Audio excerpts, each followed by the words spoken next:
dan Assalamualaikum kepada semua yang menonton. Kali ini kita ingin membincangkan tentang topik kerajaan menyatakan hasrat ingin menjadikan bahasa Melayu sebagai bahasa utama Asia. Jadi saya ingin memperkenalkan setiap panel yang ada pada kita hari ini, iaitu Dr. Arisa, Dr. Abihaya, Dr. Fizi and Dr. Leong. Okey, saya ingin bertanya pada panel yang pertama, iaitu Dr. Fizi. Apakah pandangan tentang soalan yang diberikan tadi? Pada saya, bahasa Melayu adalah memainkan peranan yang sangat penting dalam pelbagai aspek kehidupan di kawasan Melayu dan Asia Tenggara. Dan ada juga beberapa contoh penting bahasa Melayu. Contoh yang pertama adalah identiti kebangsaan dan kuanta, iaitu bahasa Melayu adalah sebahagian daripada identiti kebangsaan bagi rakyat Malaysia. So, ia mencerminkan sejarah, budaya dan warisan etnik Melayu. So, bahasa ini membantu memperkukuhkan rasa keprihatinan terhadap warisan budaya dan sejarah serta membina kebanggaan dan kebangsaan. So, contoh yang kedua adalah komunikasi sehari-hari. Bahasa Melayu adalah adat komunikasi utama dalam kehidupan harian masyarakat Melayu dan ia membolehkan individual berinteraksi dengan satu sama lain dan berkomunikasi di tempat kerja, keluarga, masyarakat serta keseluruhannya. Dan kepentingan ketiga adalah bagi pendidikan. Bahasa Melayu adalah medium utama dalam sistem pendidikan di Malaysia dan juga di Brunei. Dan ia digunakan dalam pengajaran dan pelajaran di sekolah-sekolah untuk memastikan pengetahuan ilmu disampaikan dengan berkesan kepada seluruh pelajar sekolah. Serta menguasai bahasa Melayu juga merupakan asas penting bagi pelajar untuk memahami pelajaran dan memahami konsep akademik. Yang keempat adalah media dan komunikasi massa. Bahasa Melayu digunakan dalam media massa serta surat-surat khabar seperti majalah, radio dan televisyen. Dan ini juga ia membolehkan menyampaikan berita, maklumat hiburan serta kepada masyarakat secara berkesan. Dan yang kelima adalah persatuan antarabangsa. Bahasa Melayu juga dapat memainkan peranan dalam memupuk persatuan di kalangan negara-negara yang berkongsi bahasa ini seperti melalui kerjasama dalam pelbagai bidang serta politik, ekonomi dan sosial. Dan keseluruhannya adalah bahasa Melayu bukan sahaja merupakan alat komunikasi tetapi ia juga satu aspek yang penting dalam membentuk identiti budaya dan perkembangan masyarakat di kawasan Melayu dan juga Asia Tenggara.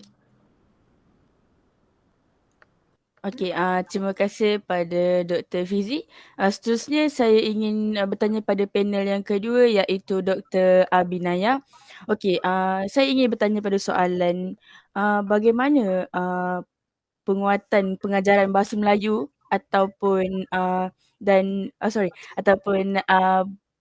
kerjasama promosi budaya dan bahasa dalam pengembangan bahasa Melayu.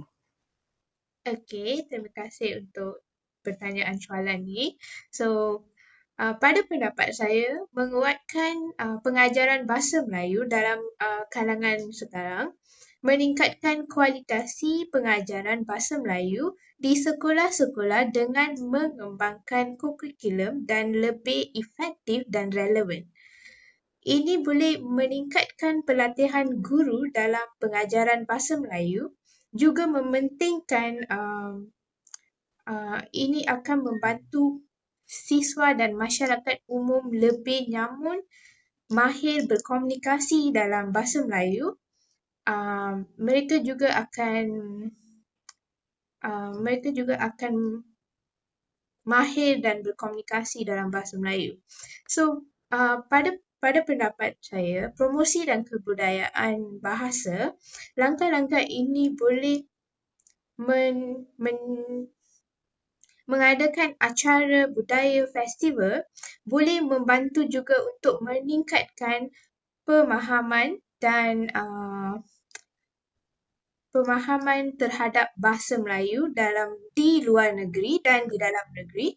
Ini juga dapat menguatkan identiti budaya ASEAN.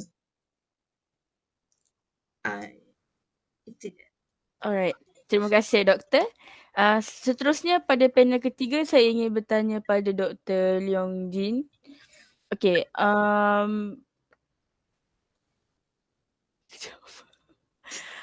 apakah pendapat pada doktor macam mana untuk membuat program kepelbagaian bahasa Melayu ataupun penggunaan bahasa Melayu dalam mentadbirkan di seluruh Asia? Okay, so salam sejahtera kepada semua. Okay, so hello, sorry. Okay, so program kepelbagaian bahasa ini adalah bertujuan untuk mempromosikan pembelajaran dan pemahaman terhadap pelbagai bahasa, termasuknya ataupun terutamanya bahasa Melayu di kalangan pelajar dan masyarakat secara amnya. Tujuan utama program ini adalah untuk mengalahkan kesedaran akan kepentingan dan kekayaan budaya yang terkandung dalam pelbagai bahasa serta untuk memupuk pemahaman antara pelbagai kumpulan kaum dan budaya. So contohnya pertukaran pelajar antarabangsa. So ini menganjurkan program pertukaran pelbagai di antara negara-negara ASEAN ataupun antarabangsa negara-negara lain yang melibatkan pelbagai bahasa. Pelajar boleh mempelajari bahasa dan budaya kumpulan lain melalui pengalaman langsung ataupun menggabungkan budaya dalam pembelajaran. Mereka boleh memasukkan elemen budaya seperti seni ataupun muzik, makanan dan pengajaran bahasa Melayu. Seperti penggunaan lagu-lagu atau aktiviti-aktiviti seni bina dengan menggunakan bahasa Melayu. Dan seterusnya juga program kepelbagaian bahasa ini boleh membantu membina jambatan pemahaman antara budaya yang berbeza dan menyokong usaha untuk mewujudkan masyarakat yang harmoni dan berbilang budaya. So, untuk penggunaan bahasa dalam pentadbiran pula, ini memprioritasikan penggunaan bahasa Melayu dalam semua aspek kerja pentadbiran negara. So ini bertujuan untuk memastikan kejelasan ataupun komunikasi dalam aktiviti pemerintahan serta mewujudkan identiti bahasa kebangsaan yang kukuh. Contohnya dokumen-dokumen yang rasmi dalam menggunakan bahasa Melayu.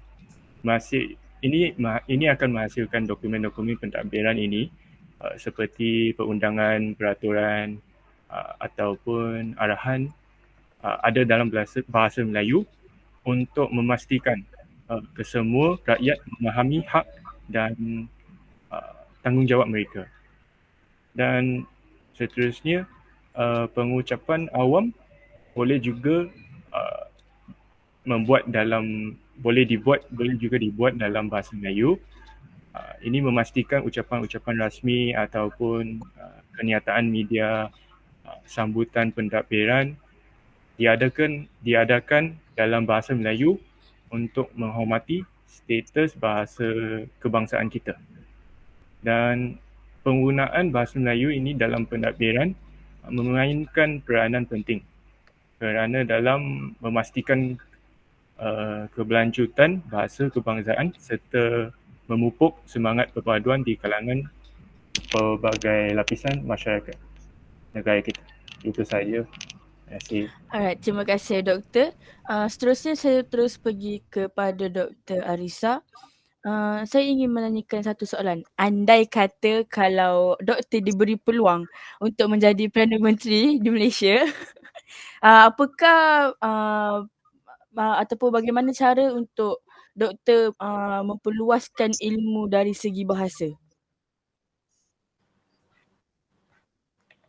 Okey, pada pendapat saya, apa yang kerajaan boleh buat untuk memperluaskan ilmu bahasa ialah kerajaan boleh memberi peluang kepada orang luar negara yang berminat untuk memperluaskan ilmu bahasa mereka dengan mempelajari bahasa Melayu di kelas ataupun kempen secara online maupun kelas fizikal yang ditawarkan oleh kerajaan Malaysia. Dengan cara ini, kerajaan boleh memperkembangkan bahasa Melayu menjadi bahasa utama di Asia dan juga memperluaskan tradisi budaya dan bangsa Melayu di antara bangsa. Selain itu, kerajaan juga boleh mengaturkan pelbagai acara dan aktiviti yang mewakili bahasa Melayu seperti acara festival kebudayaan, acara muzik festival bahasa Melayu ataupun acara kejohanan sukan peringkat Asia. Semua acara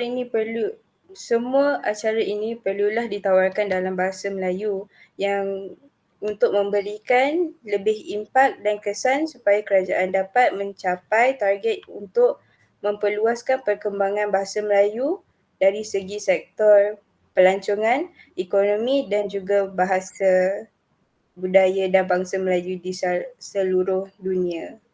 Justru itu, kerajaan juga boleh memastikan urusan rasmi negara menggunakan bahasa Melayu seperti melibatkan syarikat korporat dalam proses perkembangan ekonomi negara Malaysia. Sekian daripada saya. Okey, terima kasih pada Dr. Arisa.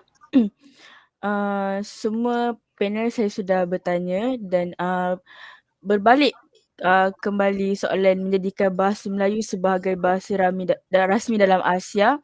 Negara yang menggunakan bahasa Melayu sebagai bahasa rasmi iaitu Malaysia, Indonesia, Singapura, Brunei, Darussalam mesti bersatu untuk membolehkan itu didengari.